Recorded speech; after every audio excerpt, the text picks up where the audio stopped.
Bonjour. Alors aujourd'hui, j'avais envie de vous lire une histoire qui vient d'un livre de Georges Bucay, je ne sais pas si ça se prononce comme ça, qui s'appelle Laisse-moi te raconter les chemins de la vie. Voilà. Et en fait, ça parle d'un thérapeute et de ses consultations. Et dans ses consultations, à chaque fois, il raconte une histoire. Donc là, je vais vous lire l'histoire de l'éléphant enchaîné.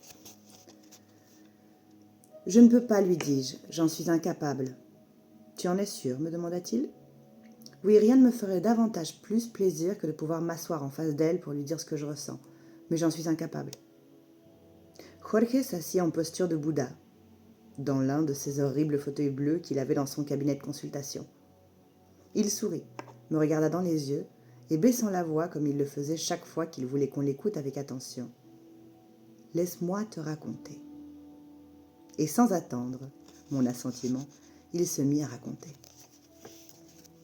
Quand j'étais petit, j'adorais le cirque, et ce que j'aimais par-dessus tout au cirque, c'était les animaux. L'éléphant en particulier me fascinait. Comme je l'appris par la suite, c'était l'animal préféré de tous les enfants. Pendant son numéro, l'énorme bête exhibait un poids, une taille et une force extraordinaires.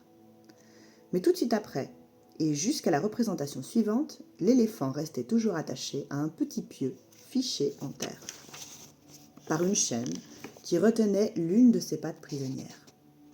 Or, ce pieu n'était qu'un minuscule morceau de bois à peine enfoncé de quelques centimètres dans le sol. Et bien que la chaîne fût épaisse et résistante, il me semblait évident qu'un animal capable de déraciner un arbre devait facilement pouvoir se libérer et s'en aller. Le mystère reste entier à mes yeux. Alors, qu'est-ce qui le retient ? Pourquoi ne s'échappe-t-il pas ? À 5 ou 6 ans, j'avais encore une confiance absolue dans la science des adultes. J'interrogeais donc un maître, un père ou un oncle sur le mystère du pachyderme. L'un d'eux m'expliqua que l'éléphant ne s'échappait pas parce qu'il était dressé. Je posai alors la question qui tombe sous le sens, s'il est dressé, pourquoi l'enchaîne-t-on ? Je ne me rappelle pas qu'on m'ait fait une réponse cohérente. Le temps passant, j'oubliais le mystère de l'éléphant et de son pieu, ne m'en souvenant que lorsque je rencontrais d'autres personnes qui, un jour, elles aussi, s'étaient posé la même question. Il y a quelques années, j'eus la chance de tomber sur quelqu'un d'assez savant pour connaître la réponse. L'éléphant du cirque ne s'échappe pas parce que dès son plus jeune âge, il a été attaché à un pieu semblable. Je fermai les yeux et j'imaginais l'éléphant nouveau-né sans défense, attaché à ce piquet. Je suis sûre qu'à ce moment, l'éléphanteau a poussé, tiré et transpiré pour essayer de se libérer. Mais que le piquet était trop solide pour lui, et il n'y est pas arrivé malgré tous ses efforts. Je l'imaginais qui s'endormait épuisé et le lendemain essayait à nouveau, et le surlendemain, et tous les jours suivants, jusqu'à ce qu'un jour, un jour terrible pour son histoire, l'animal finisse par accepter son impuissance et se résigner à son sort. Cet énorme et puissant pachyderme que nous voyons au cirque ne s'échappe pas, le pauvre, parce qu'il croit en être incapable. Il garde le souvenir gravé de l'impuissance qui fut la sienne peu après sa naissance. Et le pire, c'est que jamais il n'a sérieusement remis en question ce souvenir. Jamais il n'a tenté d'éprouver à nouveau sa force. C'est ainsi, des miennes.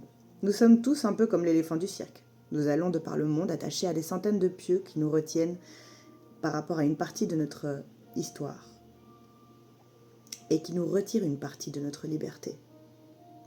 Nous vivons avec l'idée que nous ne pouvons pas faire des tas de choses, pour la simple raison qu'une fois, il y a bien longtemps, quand nous étions petits, nous avons essayé et n'avons pas réussi. Alors nous avons fait la même chose que l'éléphant, et nous avons gravé ce message dans notre mémoire. Je ne peux pas, je n'en suis pas capable, et jamais je n'en serai capable. Nous avons grandi en portant ce message que nous nous sommes imposés à nous-mêmes, et c'est pourquoi nous n'avons plus essayé de nous libérer de ce pieu. Lorsque parfois nous sentons nos fers et faisons sonner nos chaînes, nous regardons le pieu du coin de l'œil et pensons « J'en suis incapable, jamais je n'en serai capable ». Jorge fit une longue pause, puis il s'approcha, s'assit par terre en face de moi et poursuivit. « Voilà ce qui t'arrive, Demi. Tu vis conditionné par le souvenir d'un Demian qui n'existe plus, qui ne fut pas capable. La seule façon pour toi de savoir si tu peux y arriver, c'est d'essayer à nouveau en y mettant tout ton cœur. Tout ton cœur. » Belle journée à vous.